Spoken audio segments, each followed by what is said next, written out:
Thank you, everybody, for joining us. Can everyone see the screen that I'm sharing? We are good. Okay, great. So I'm just going to give a quick introduction to NAHR, Nature, Art, and Habitat Residency, and then I'll pass it over to Sarah to introduce our speaker for today. We're so glad you're here. Thanks for joining us today. And I also just, as we noted last time in our call, last year, what the theme for Nature, Art, and Habitat Residency was fire. And unfortunately, of course, the LA region has been heavily impacted by fire in the last basically month and a half. And so I just wanted to put that out there that we're thinking of our community and continuing to support the sort of regeneration of that beautiful connection that we have to nature and each other. So Nature, Art, and Habitat Residency is an eco-laboratory of multidisciplinary practice. It's in the Italian Alps, and we also have an outpost, so to speak, in Southern California in the Santa Ynez Valley. This is just a quick picture of our Italy work and our outpost there. And really, we say NAHR is participation. And so it's not just about being in a place, but it's engaging with the community in a place and engaging with nature in a place. We have quite a few programs, and also we have this new book that just came out, Transective Coexistence, which is very exciting. And we actually have a book fair coming up. It will be virtual. I believe it's April 26th and May 3rd. So from 7 a.m. to 11 a.m. California time, so that people around the globe can join us, and that we'll have different speakers on different topics. So keep an eye out for that. Here's some of the organizations that have supported us in the past. And also this summer, we have a special event around Harlequin music that is going to be happening in Italy. So definitely check our socials for more information on that if you're interested in Harlequin vocals. And again, the residency in California and both Italy.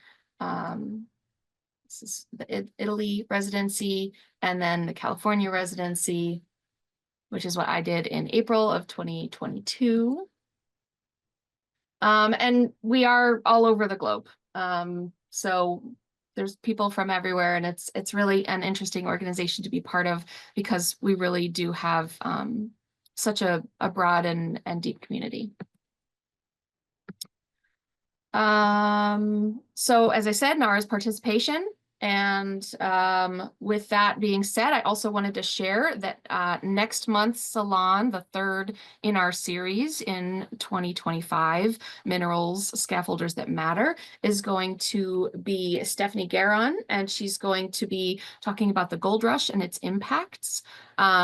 So definitely feel free to grab that QR code. Otherwise, we'll also be sending out some information on the socials, and you'll be able to jump into Eventbrite and get your ticket. Again, always free, and we always appreciate any donations as well to help support this program. And with no further ado, I will pass it over to Sarah to introduce today's speaker. Hi, welcome everyone. I don't know if anyone here knows about the Iron Harvest, which was a place where they dumped all of the chemical warfare weapons and old bombs after World War II on a place between France and Germany. And to this day, it is a pile of gray toxic sludge that's fenced off from humans so that they can't go in and interact with it. But scientists have found that there are actually little plants that are adapting to this environment, and some of them have actually begun metabolizing the toxins into nutrients for themselves. And I feel like John Sabraw reminds me of one of those little plants because of the work that he's been doing in the rivers in Ohio. So John is an activist and environmentalist. He's working towards a fully sustainable arts practice, which I know is something a lot of us are trying to work towards or struggling with in some element of our lives. He's a professor of art at Ohio University and has been the department chair of the painting and drawing department.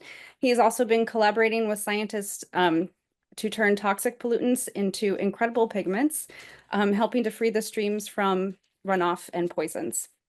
John's work has also been exhibited, just to name a few, at the Museum of Contemporary Art in Honolulu, the Elmhurst Museum in Illinois, and he has been featured in TED Talks, the Smithsonian New Scientist, and Great Big Story. And without further ado, we get to now enter John's studio. So thank you so much for being here today. Pleasure to be here. Thank you for having me. Thanks everybody for being here. Looking forward to the Q&A in a bit. I'm going to keep my talk kind of short. I'm going to go about 24 minutes, tell you where things are at here, what's going on in the studio, and I'm looking forward to the conversation. I wanted to give a special thanks to Sarah for her patience in dealing with my crazy schedule. Honestly, coffee's on me when I come to Brooklyn. Okay. Yeah, so okay. I think I'll start with how all this got started, how I got into this in the first place, which takes us back. I don't know if y'all remember like the early 2000s or something. You know, we just survived the Y2K bug, right? That didn't crash all of our computers. Turned out to be okay for what that was. And, you know, the Cold War was over and I grew up on military bases. So for me, you know, seeing the nuclear warheads and going with my father into the SAT command centers and things like that, it was a very real time, the Cold War. So there was a lot of conversation about what else we should be putting our focus on now and making the world a better place and everything. And I think a lot of us thought that we should be progressing towards this glorious, sustainable, symbiotic future together, you know, but as you know, like post 9/11, we were in the opposite direction, increasing tribalism, extremism, ever widening inequality, very real impacts from global warming. It was crazy. It wasn't going well. And it was around this time that I truly became aware that this 21st century life, global, connected, digital, sky's the limit world that we built is only possible through the use of natural resources. Wood, stone, iron, oil, coal, you name it, water. For only a few hundred years, just a tiny fraction of the time that humans have lived on this planet, we thought that these valuable natural resources were abundant enough to exploit without restraint. But for decades now, of course, we've known that they are not infinitely abundant and that extracting them and using them in unsustainable ways has wrought drastic environmental negative impacts, economical negative impacts, social negative impacts, global warming, climate change, pollution, inequality, all those things. Those are the results of our hubris, right? So for me at the time, I began to work on sustainability. It seemed to me that sharing of resources, being more sustainable, that was the most pressing issue across the board that we faced as a species. So I was doing a lot of physical protesting in person, writing letters, doing other kinds of things. And 2003, I wrote another letter to the paper. This time I was protesting the second invasion of Iraq by Bush Jr. And someone doxed me. And so the mailman comes up, he knocks on my door, and I had boxes and boxes and boxes of hate mail, hundreds and hundreds and hundreds of hate mail directed to me individually, directed to my family, even though they don't know who they are or whatever. Surprisingly, none of them gave me their phone number to have a conversation. That didn't happen. And my family was very young, and I just thought, what am I doing? Like, am I making change? Am I creating this future for my family that I want them to live in? And I really wasn't. So I began to examine my art practice at that time and what my role was as an artist in the world. It ended up requiring a very big personal change. And so at the time I was in St. Louis and I'm a military kid, like I said, so I grew up all over the place. So kind of no place is home. And I got this job here at Ohio University. I didn't know Ohio was still a state. That was a surprise to me. So that's cool. And I moved here and I was like, well, what sustainable things can I get into here? And I was really fortunate that a very small group of faculty were from the environmental studies program were actually trying to teach other faculty about the environment of Southeast Ohio. And I was like, awesome. So they took us around. I learned a ton about it. And one of the things I learned is this. This is coal. This is bituminous coal that happens all around here in Appalachia, right? Tons of it. And the thing, this is beautiful, by the way. Don't be, you know, everybody hates coal, but I'll tell you what, it's a beautiful thing. This is trees. This is all tree fibers. all these giant trees like fell down in the swamp and things hadn't evolved to like eat them yet. So they just sat there and they didn't rot, which I think is crazy. 300 million years ago, dirt gets on top of it, you know, almost pure carbon. It's absolutely amazing stuff. And here in Appalachia, they discovered this in the late 1800s, right? So they started mining it. And essentially what they did is, like, to date, they've removed like almost 4 billion pounds of coal from the hills around here, which is crazy. And that kept happening throughout the first half of the 20th century. There was strip mining, which, as you know, is also called mountaintop removal mining, where they just clear cut the forest, take the soil away and expose the coal and then just get it out that way. Also lots of underground mining, sometimes called room and pillar mining. This is where they go underground, dig these tunnels, and they carve out all the coal, but they got to leave some pillars, right? So that it doesn't collapse on them. And eventually, of course, they leave. When that coal is done, what they do is they just throw a couple of seeds on top, walk away, and that fills up with water. Because water is going to find a way, and you had to pump out all the water to get that mine working anyway, right? So it's crazy. Lots of mines around here release that water now to local streams, and it's toxic. Because when those mines fill up, what they do is they fill up with water, and they got that oxygen in there, and that oxygen and water, that starts to dissolve all those exposed minerals that have been buried for 300 million years, right? And we have a lot of sulfides in Appalachia, and what that does is that creates sulfuric acid. So the water actually turns into sulfuric acid, and then that starts really leaching all the heavy metals that are exposed in those rock walls. That's this terrible pollution, and it's called acid mine drainage. It's one of the worst legacies of coal mining, and it kills most of the aquatic life in over 1,300 miles of streams just in Ohio.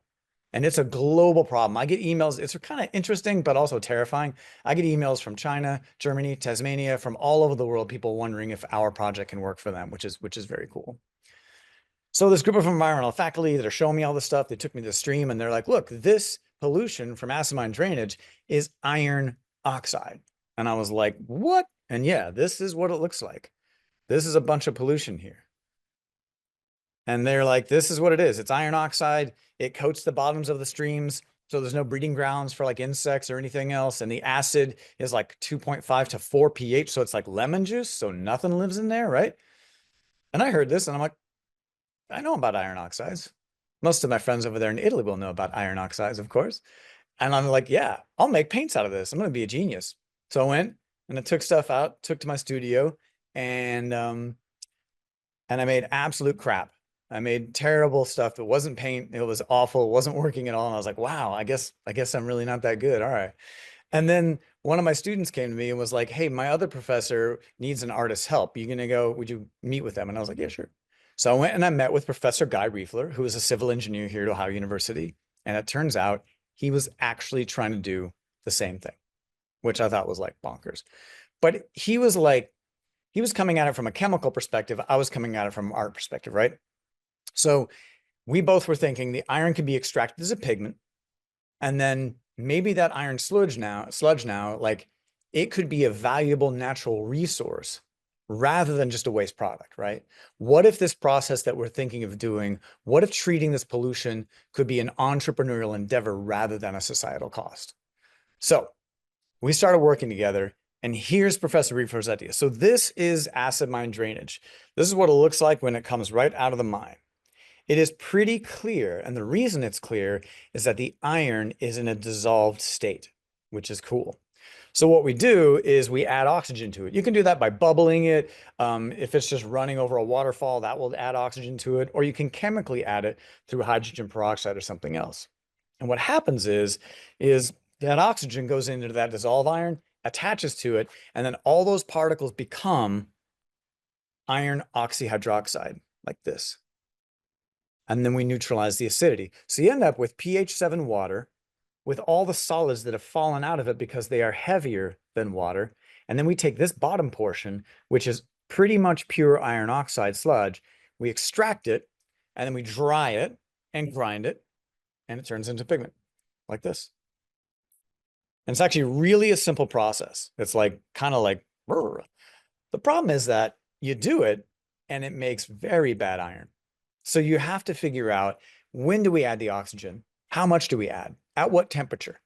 When do we add the pH? Do we do before? Sorry, when we add the base to adjust the pH? Do we do that before?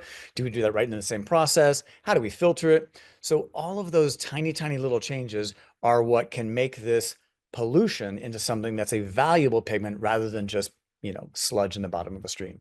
That's what we've been working on. We did have one small problem, which is that neither Professor Riefler or myself really knew what made a healthy stream. So we were very fortunate that Michelle Shively MacGyver, who is the Sunday Creek watershed coordinator locally, joined us. So we now have somebody who can actually make sure that we do a really good job of it, right? So, okay, now we got the stuff. We're starting to work together. We're getting this pigment going. And we started doing a lot of experiments. So if we took the raw pigment like this we get straight out of our process. It's a really good yellow to orange color, which is primarily the iron called goethite. And then we can take it and we can heat it for short periods of time at high temperatures, and that will actually yield this. That iron turns into this beautiful red burgundy. It's fantastic.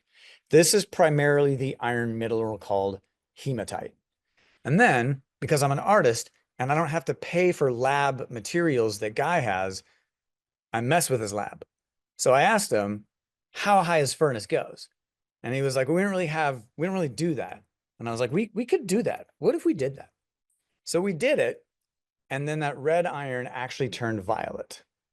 So it's a purple, which is really extraordinary. And we don't know what this is. We know it's got some hematite in it. We've done a lot of X-ray diffraction, and the X-ray diffraction says hematite and other stuff. We don't know what it is. So we're still trying to figure out exactly what this is, but this pigment is beautiful. Now, at that point, we really didn't have much funding, just a little bit of money. We were just trying to do things in 5-gallon buckets in a lab and everything else. We really needed to get funding, but we couldn't get people to buy into it for a couple of reasons. One is that it's not necessarily pure research, but it's also not necessarily pure applied either, right?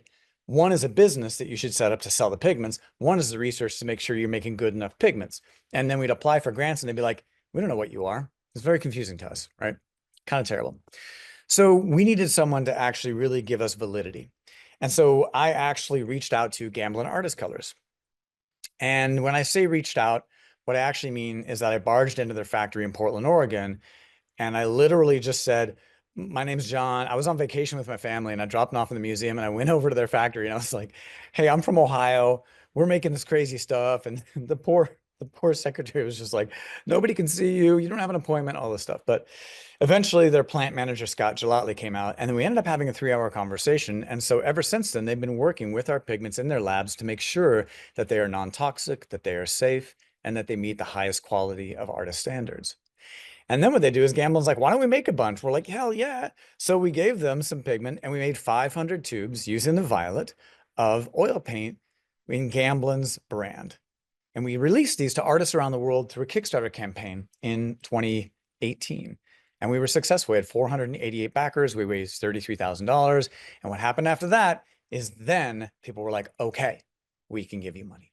So then we started getting funding from the Sugarbush Foundation, from all kinds of things, which was like fantastic. And now we're actually curating all this artwork that everybody makes with it. We're curating it into a show that's not only going to be live on a website all the time, but I have like several exhibitions coming up, and I'm going to have always this projection that's running of all the artists that are using the pigment with their name and their artwork and all that stuff, which is going to be really cool. I think it's fun. I think it's a good thing. Yeah. Okay. So here's the thing.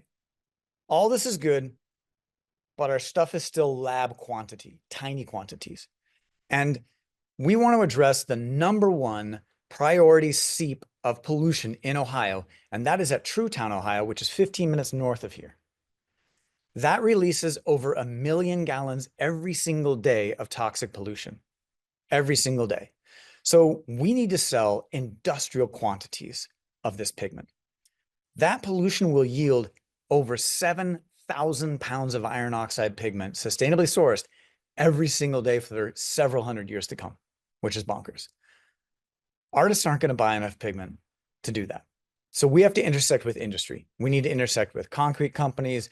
And the thing is like, we didn't even know if there was a big enough market, but we found out there is. In the United States alone, we use 250,000 metric tons of iron oxide pigment every single year. And we import 85% of that directly from China.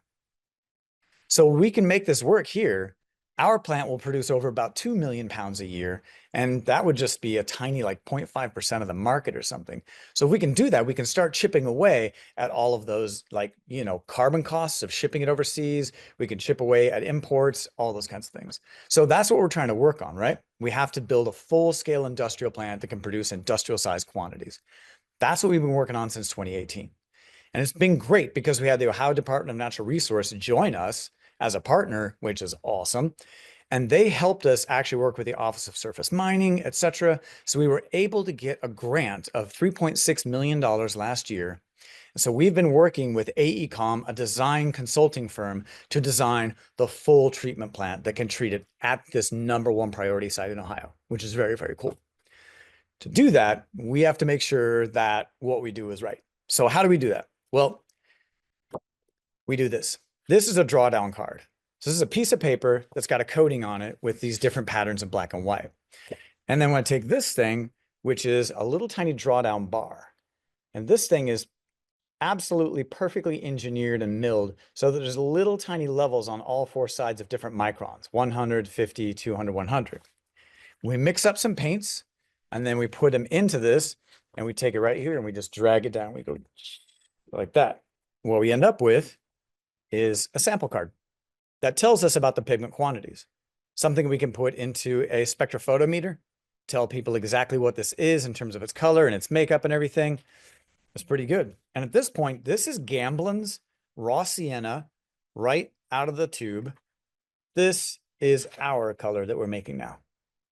We are really, really close. We're really stoked about this. We believe we can really intersect the market and make enough money to pay for the constant operation of the plant, for the jobs that that's going to provide as well.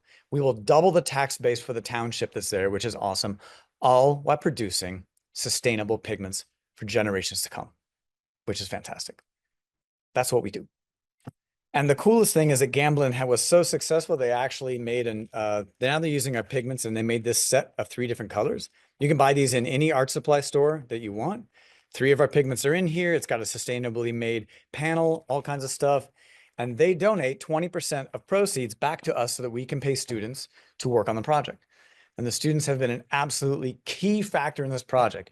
Grad students, undergrads, they come up with ideas. They help us design the plant. They do all kinds of cool things. And of course, they do slightly underpaid labor for us, which I'm super grateful for. I try to buy them coffee if I can and do a little bit else, but we wouldn't do it without grad students and undergrads. They've been really, really helpful with this. Awesome stuff. So Rural Action was able to get an anonymous donor that purchased land right around that #1 priority seep. So we now own the land that's around this problem of pollution. So we've actually sculpted the land just a little bit, give us a raised platform out of the flood zone, right? So we can build our plant up there. And then below that, we have to have a wetland, a large wetland, so that the the water that is coming out of the plant after we've treated it, it needs a little polishing. So the wetland, of course, will polish the water and then it will go into Sunday Creek, right? So we're in a meeting with all these engineers from the state and they're like, we got to make a wetland. And I'm like, well, I don't know anything about making a wetland. And I was like, what if the wetland could also be like a public commons where you get to walk around past and you see like native plant species, pollinator gardens. And what if there were sculptures in there that flooded as the wetland flooded with the seasons? And the room got really quiet.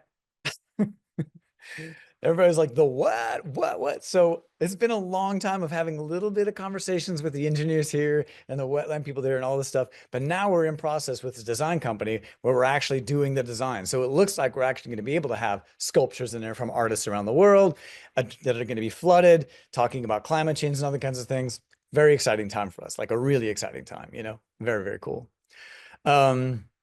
Let me show you a little bit about what's going on here. So as I'm talking to you in my lab space. So this is the lab part of the studio. This is where we actually play with the pigments and we try to give good feedback to our engineers, science, chemist buddies. This is where we grind it up right here with a glass molar and a plate.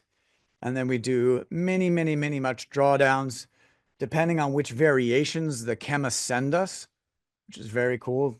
So this is primarily what my work is on the project. And this is where we have the grad students working as well.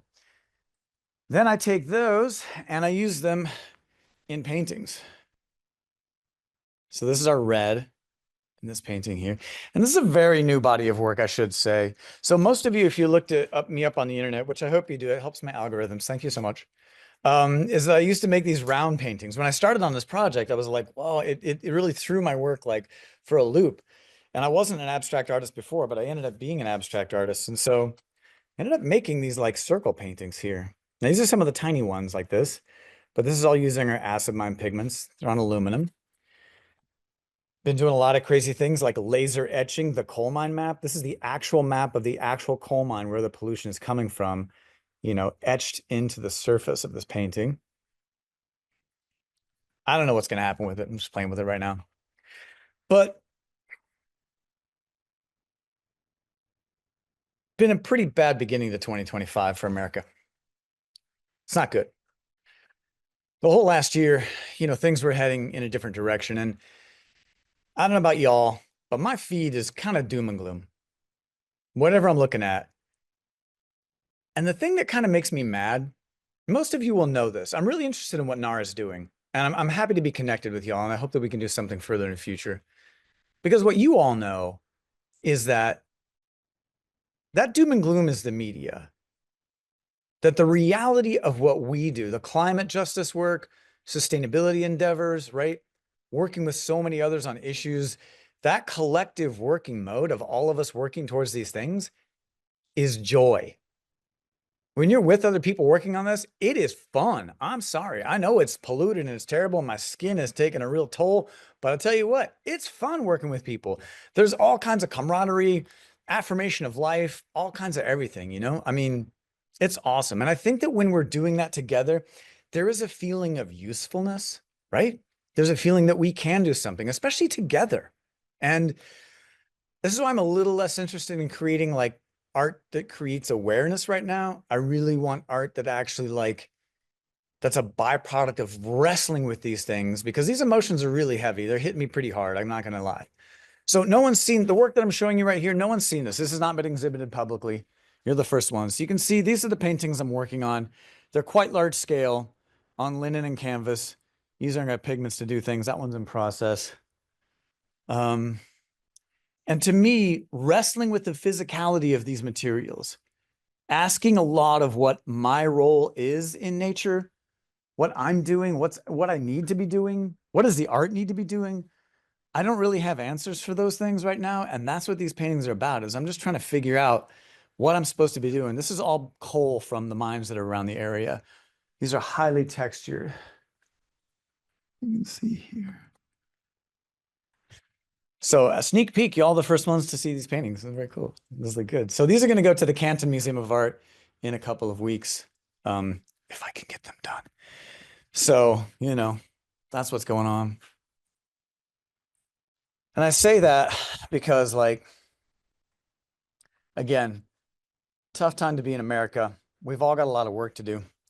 And the one thing I didn't want to tell you, but I feel like I have to tell you, is that due to machinations at the highest level of our country, the work that I just described to you that we are all doing as a team is at a dead stop right now because the federal funding has stopped.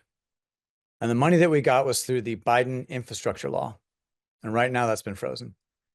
So as of talking to you right now, I can't say whether we start up in a week or 2 weeks or a month or whether our project's going to be killed.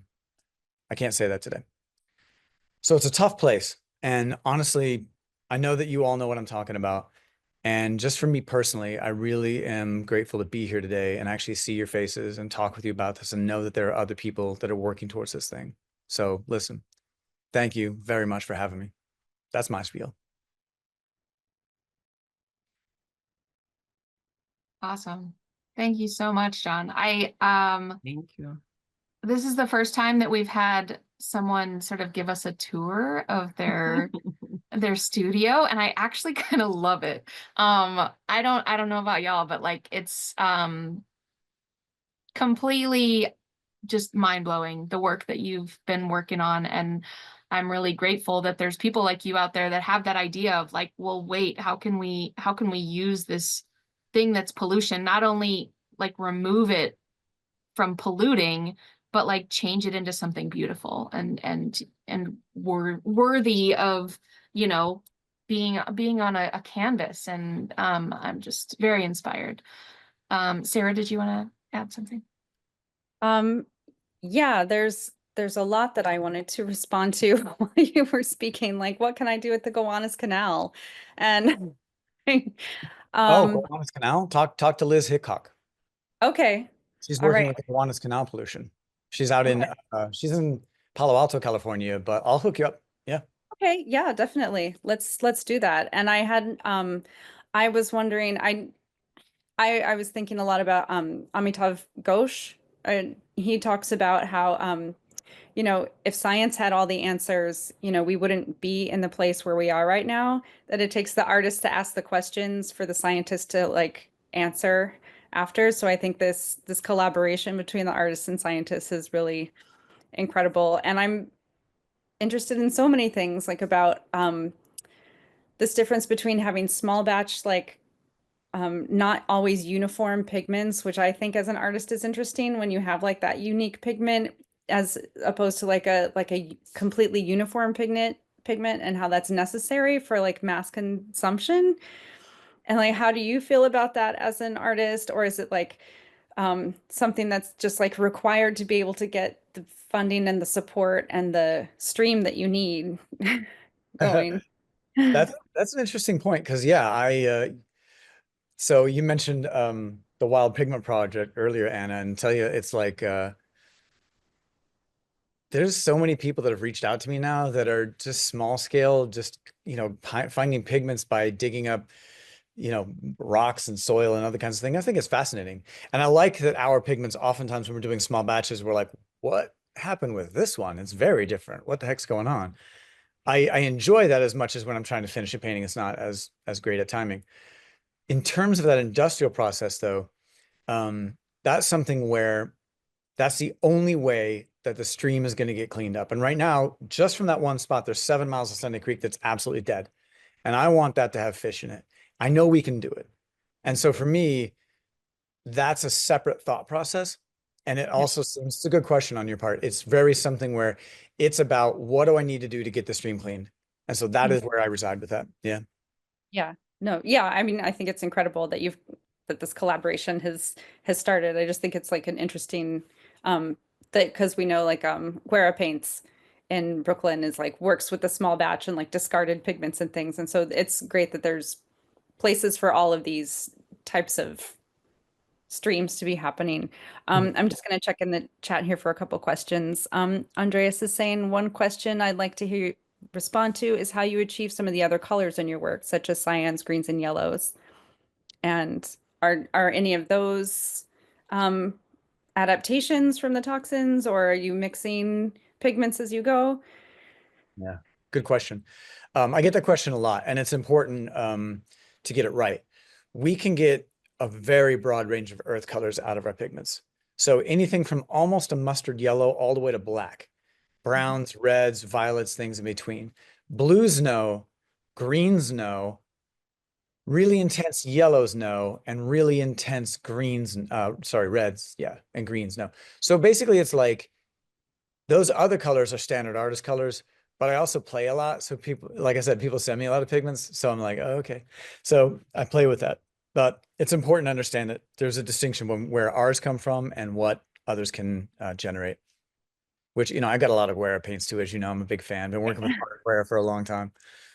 Yeah, Was. I'll put a link in there for people who want to check them out. And Andres is also asking, you suggested the significance of iron oxide in the production of concrete. I'd like to know more about this as well as other industrial applications of the pigments. Yeah, this is crazy. Like, so iron oxide pigments are used in pharmaceutical applications, in makeup, fertilizer, and as something to actually clean up other toxins. It cleans up arsenic pretty good and other things. It is used in almost everything you can stink and imagine, which I didn't really know, which is crazy. In terms of concrete, it's concrete colorant. So when you see sort of reddish or yellowish bricks or concrete, that's where the iron oxide pigment is used. And this is kind of one of the markets where they're I think they're like, can't quite remember the percentage, so I won't say it, but it's a very significant percentage of iron oxide pigment usage in this country is concrete colorant. concrete, as you know, is not the greatest thing for, putting carbon in the atmosphere. It's pretty bad, but it's something people are still going to use forever. So if we can get one small part of it to be a little bit more sustainable, then we'll do that. But also each of these industries has really specific requirements. And this is something we've been wrestling with. So for concrete, the salt levels in this have to be zero. You have to have like 0 salt levels in it for it to really work out. Otherwise, it messes with the setting of the concrete, which we didn't know when we started this. And to get it to them in a place that they want to use it, we have to dry it to like probably close to 90% dryness, which sounds easy, but the relative humidity on a day around here is going to be like 50 to 60%. So how are you going to get it to 90%? And the truth is that's something that we've been consulting with several different agencies that have specializations to do that. So each of those applications, very specific. Since ours is a natural occurring product from this pollution, probably wouldn't use it on your face or in pharmaceuticals. Yeah, I was actually going to ask about that as well because I have a little jar of dried rust in my kitchen that I was going to mix into paint, and I've also been kind of afraid to touch it because it is powdery. And what safety precautions do you follow in the lab when working with these? That's good. A lot more now than I used to. How about that? When we first started this, again, it was 5-gallon buckets. It was just, a lot of laundry, a lot of ruined trunks of cars and things like that. And unfortunately, also a lot of ruined trunks of graduate students' cars, which is, my fault. But we make sure that we have a lot of PPE here now. Everybody has like, N95 respirators. We have downdrafts here that constantly suck air downward through these things to keep that out of the air.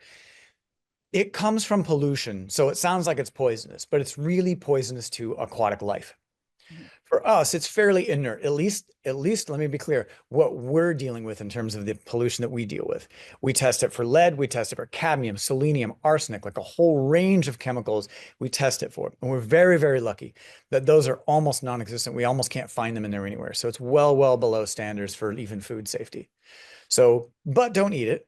But other than that, basically, as long as you're not breathing into your lungs, you're going to be just fine. Okay, thanks. Yeah. And I have, I don't know if there are any other questions in the chat right now, so I might indulge myself and ask about. So I teach intro to art therapy, and I'm very interested in like trauma-informed care.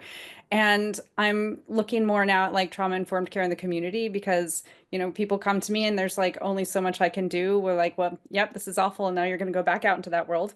And I'm actually seeing a lot of parallels with direct care of the environment and trauma-informed care. So there is like, there are a lot of physical and sensory elements to trauma-informed care early on in establishing like an internal sense of safety and being able to respond to sensations in your body in a regulated way. And then as well as the community and relationships that need to be built because trauma is healed in relationship.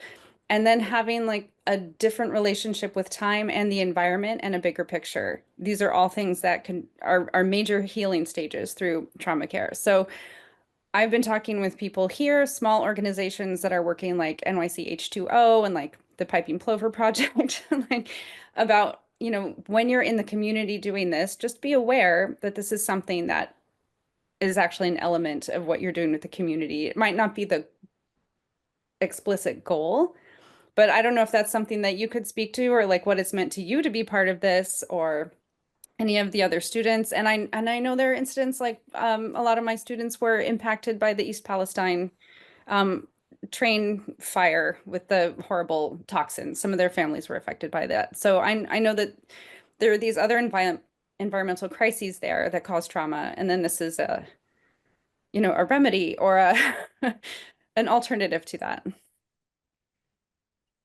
Yeah, I'm really glad you said that because 2 things. One, you asked about me personally. And I think me personally is that it has given me this sense that I spoke of at the end of what I was talking about earlier. It's given me a sense of usefulness. And honestly, just feeling that you could be useful is a lot different than how I felt, growing up. So I really feel that that's something that I want to, again, imbue with other people.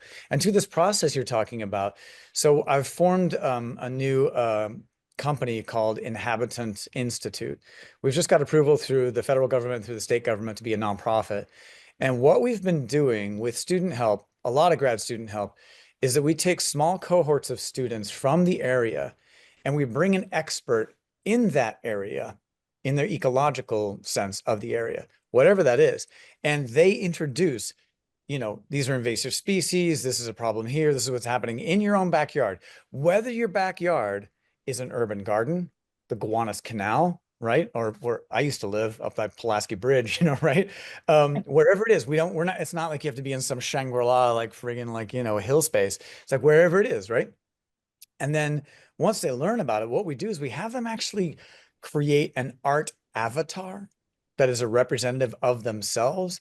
And we actually put it into that environment to live there for a while. And in those, we embed Arduino sensors, environmental sensors, such as weather and sun and light and all kinds of things. Sometimes we throw heartbeat stuff in there and crazy stuff because it's fun. And they live in there for a while. Then they pull it out and the students actually download that data, look at the data from their avatar who represented them in the environment. And then they create an understanding of the environment from their avatar to share with the public as an exhibition. And what you said one time, I mean, we did this the second time we ran it, this mother came up to me and just said, you know, I think you saved my daughter's life. And I was like, what? Like, we're just out here like mucking about, you know, all that stuff. And another student said it was the best day of their life ever. I was not expecting that at all. And I think that it's that sense that they just felt, this is what they told me, that they felt that they didn't even know that that environment existed around them.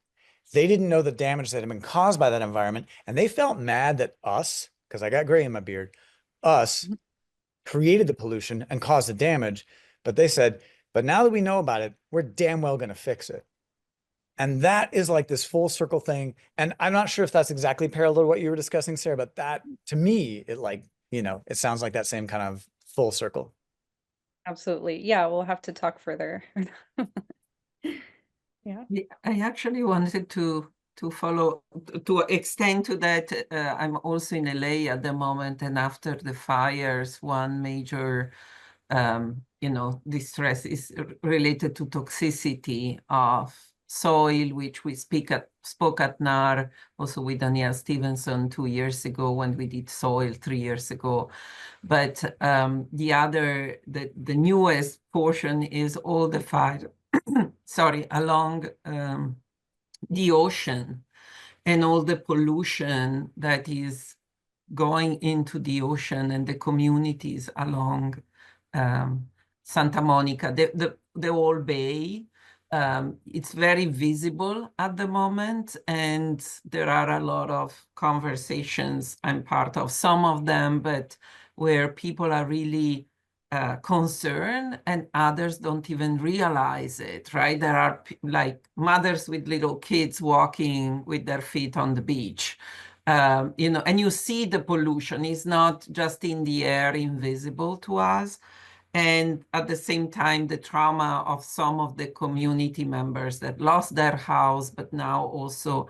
So I think there are many levels to super funds and, you know, real health concerns and etc. that are very important, and is very intriguing, your art avatar. I wonder if is shareable and other communities can use it and work with it.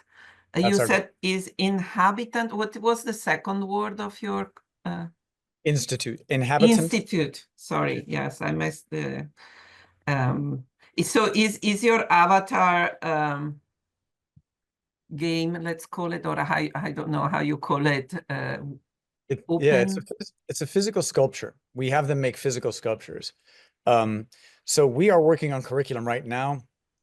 I have a school in New York. I partner with one of my former students, Sasha Schwartz. And so we actually teach a really critical thinking arts curriculum in over 40 public schools in New York City. We train young artists to be teachers, and then we send them into the schools to do that. So we're working with them to develop a curriculum that's something that we can exactly send to what you noted, which would be a perfect example of that. We are working on that right now, and I hope within the next year, next calendar year, that we are in a position to do that, because I think it's important. We can give tax breaks to billionaires, or we could take that money and we can like pay people to go do something, you know? Yeah. Please keep us posted with that, and if there is anything we can, I don't know, do I will. to It's interesting. It's one of the many interesting things you said. Is like I catching the last one so that it's easier for me. But there are other questions, Sarah. I get back to you. Yeah, so Andrew was asking, he says, two questions. Can your work be considered a form of recycling?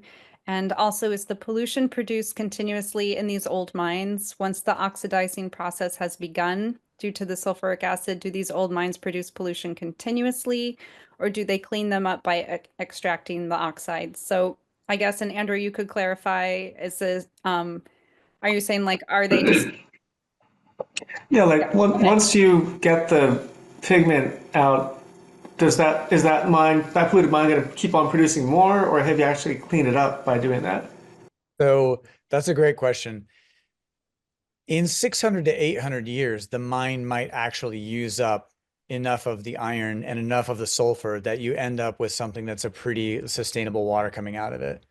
But that's a long time to not have a stream be connecting fish to better habitats and everything else. So that's what we do there.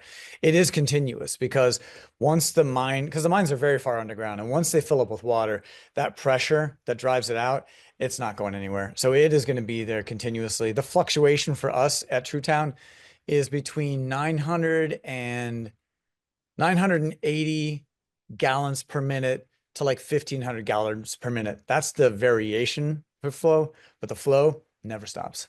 Yeah. Wow, that's sobering. It makes me also think, John, of this work with the work of Metabolic Studio, Lauren Bond in Los Angeles. You may want to look her up and see if there is any further connection, because she's a force in her own. It's not exactly the same, but it's very parallel, very kind of connected to environmental issues. And just as a note, we can follow up later on it. I can type it up on Lauren Bond. Cool. Love it. Love it. Thank you.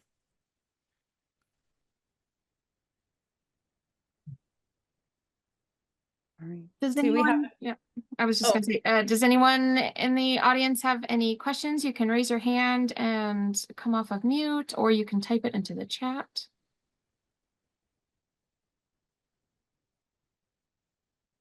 So you said that the show will be at the Kent Museum of Art? Yep. You mentioned, yes. Canton, yeah, Canton Museum of Art. Yeah. Yes. But there'll be, yeah, there's rather a lot coming up. Yeah, there's the Canton Museum of Art opens May 1st. The Chicago show opens April 10th. The Cincinnati show opens April 17th, and the other Cincinnati show opens May 2nd. And then there's several others throughout the year, but that's through April. It also makes me think of the work that the University of Akron was doing at some point with biomimicry and their research between materials, because they're very engineer based. Yeah. So I don't know if there is any connection of in there. And also Jennifer Scapetone has been one of our fellows, and I want to send, she's not here today, but she teaches at the University of Chicago and does work. She's a poet, but does a lot of work on Superfunds and environmental issues. And she's also an artist, but I will share the link with her. So maybe there are other connections. There are so many levels of what you're saying and your work that makes us evolve our thinking. Yes, if there are other people, please come out of mute to. Actually, I have a quick question. Regarding the constructed wetlands, Yep. do you have a artificial constructed wetlands team that's looking at which organisms, which plants, which fish, microorganisms are Yep. working on that? Well, we're really lucky to have Michelle Shively MacGyver with us. So she's an expert in that creek and in its ecology. So she knows what she's been doing. I mean, what we need to do for that. And she is the watershed coordinator for the area. So that's something where she works hand in hand with lots of people at ODNR. They've built lots of little wetlands. This is going to be a monster. This is going to be about 18 acres, pretty huge. So she is the one who's directing with Cabe Shaw and Jeff Calhoun at the Ohio Department of Natural Resources, what's going to go in there, in addition to the wetland design team that is with the consulting firm AECOM. But the cool thing about the wetland is that I got a grant about 6 months ago. I'm working with this other engineer who's a mechanical engineer here, and he's taking waste coal, actual coal that's like slag piles of coal from coal mining and stuff, gob piles rather, and pulverizing it and mixing it with recycled HDPE plastic, and they can make consumer products that are more fire retardant than wood and that are fully recyclable and stronger. So he has a giant industrial 3D printer they just set up. So we're actually going to be able to 3D print the sculptures for artists so that we don't have to spend money and like a lot of like, you know, fossil fuels and everything, drive them across countries and stuff like that. We can actually have a design, just print them here, and then we put them in the seat. It's kind of cool. Nice. You have a full eco/system at work. One Right. can tell that it has been on for a few years, and it's very well integrated in the community. It's wonderful to hear. Thank you for sharing this. Yeah, and it makes me keep thinking, I know in these current times and before, and like I constantly have the experience of like, oh, I should take care of that. I should take care of that. I need to write a letter for that. I need to do this. But by focusing really strongly on one area that you just one starting point, it connects all of these other things. Like Yeah. nothing, you're not, you know, forgetting about everybody by focusing on one area. They're all connected and need to be connected. So that's a Yeah. good thing for me to remember. It is a good thing. I should remember that more. I say yes to too much these days, as my wife will tell you. It's not, it looks like the people who've joined here, it looks like you have two of my former team members here. It looks like Mr. Chad Colafello and Mr. Todd Jones are here, both eco artists in their own right. Todd Jones spent a lot of years, 3 years working with me on this, and he now actually uses recycled house paints that are going to be thrown out to actually create artwork with, which is cool. And I see looks down there like Chad Colafello's there. Chad's about to defend for his thesis. We'll see if I pass him. But Chad's done a lot of work for us as well. You just want to come off mute and just give a quick chat about what you're working on? Yeah, it's difficult sometimes, people. Well, I'm Yeah. here. I'm Yeah. terrified, Chad, right now. So Oh, Yeah. that's on mute. Yeah, Chad is there. Okay, you got me? We do. Okay. Okay. Well, thanks, John, for putting me on the spot. That's awesome. I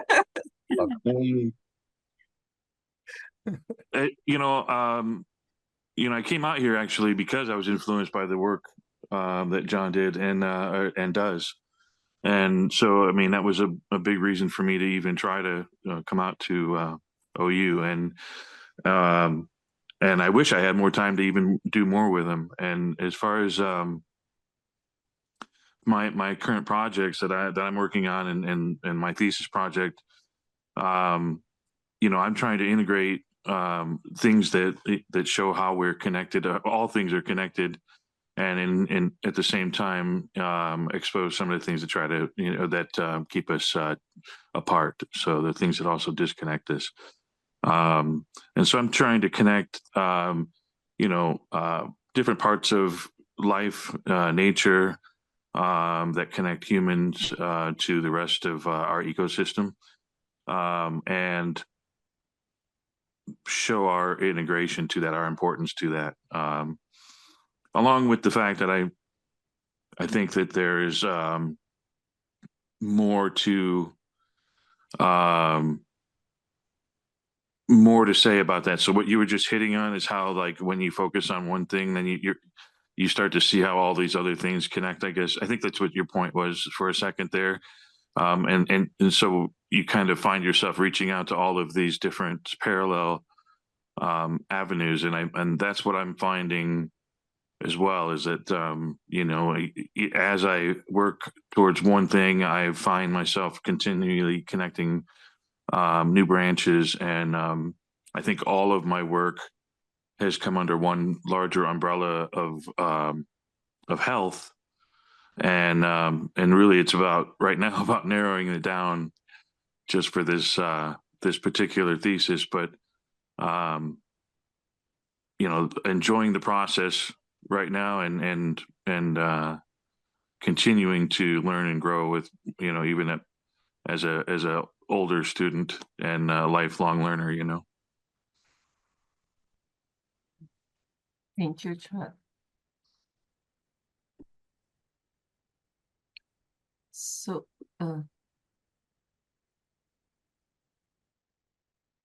Does your other student want to come off of mute and jump in? I'm sorry, I forgot the name. Todd Jones. Hello, how's it going? My name's Todd Jones. Sorry, wasn't prepared to come on here and speak, so I don't. But it was a great time working with John throughout my time of my MFA at OU. That was the reason why I decided to pursue my MFA there at OU, based on John's research. So really excited about being a part of that project during that time of being in the SEEPs, helping him, you know, create the pigments and work on exhibitions that he currently had. But with my own work, that was kind of a big inspiration to me, was how to use recycled waste essentially with using discarded and mist-tint house paints, especially through the pandemic. Noticing there was an influx in how there are these house paints that were just essentially being sold or discarded, and using that as a way to create these sculptures that talked a lot about our own consumerist waste, but how it related to the earth, making these geological structures and things like that. So it became really inspiring just to kind of be able to prevent this waste from being back in the environment and kind of recycling it into making my own practice and my own sustainable practice as well. So I do owe a lot of that inspiration to John and working with him during my time, especially. Thank you. Thank you. Good job, boys. Thank you. Yeah, honestly, these two, it is a lot of labor. When the grads are working, they're not sitting in a room thinking about something. It is in a van out in the middle of nowhere in the hills with mosquitoes and bugs and ticks and lots of laundry and hauling, like, you know, 85-pound buckets everywhere. And it's really not a lot of thanks until you get some time in your studio to translate that into some work. So I'm always really, really grateful for the students over the years. Thank you for the studio work and the academic work that integrate also very seamlessly, it seems. Sometimes maybe in smaller communities it's possible also to do that with more space to collaborate, and that's also a plus in some areas. Well, I think we are wrapping up, and we want to, unless someone else wants to jump in, but unless we really appreciated that you took a Sunday morning or Sunday lunchtime by now to join us, and we will share the recordings of today, and I'm gonna give the word to Sarah and Anne to wrap it up in. So thank you from my end. Great. Well, I will mostly just pass it to Sarah, but again, I'm really grateful for everybody who joined us today, and grateful to have this opportunity to work with Nature, Art, and Habitat Residency. If you haven't been involved in this work yet, we invite you to consider answering the call of Nature, Art, and Habitat Residency for an Italian residency or a Southern California residency. And with that, I will pass it over to Sarah. Yeah, I guess I'll just end with saying, like, we all know when we're getting a little befuddled or concerned, like, focus on what's in front of you, do what you can, and see where it goes. Awesome. Thanks everyone for today. Enjoyed meeting you. I will see you again in the future. And if anybody needs anything from me, or you have any questions or anything else, DM me or email me. I'm happy to respond. Happy Great. to Thank stay you. in Oh, should we touch. put a contact in the chat? Yeah. Is it the just Sabraw at Ohio? Sabraw at Ohio. At Ohio. I'll get Yeah. it. And just as a reminder, also, we will have another salon coming up, so feel free to RSVP today as we go out of these into the future. Life gets busy, and again, we will have we have a new book, and we will do a book festival to celebrate online, since we are all over the world, on April 26th and May 3rd. So come back to these, and hopefully we can exchange more of our work, collective work. We say that NAHR is participation, and we are a polyphony of voices. In the book, there are about 100 collaborative voices. So it's really a pleasure to have added new people today, and thank you again. We'll be in touch. Bye, everyone. Yeah, Bye. thank you so much, John.